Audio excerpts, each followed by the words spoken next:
Doctor साहब normal cat नी कितनी life होनी?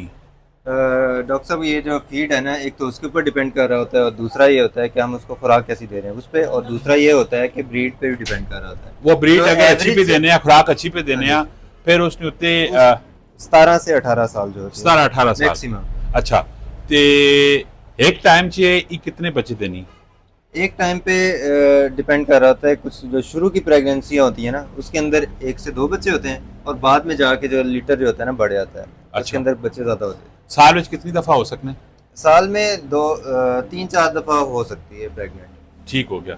अगर वैसे कोई इन जिन जेड़े लोग शौक रखने और पैट ना, और तुसी केड़े केड़े पैट ना ऑलरेडी इलाज करने?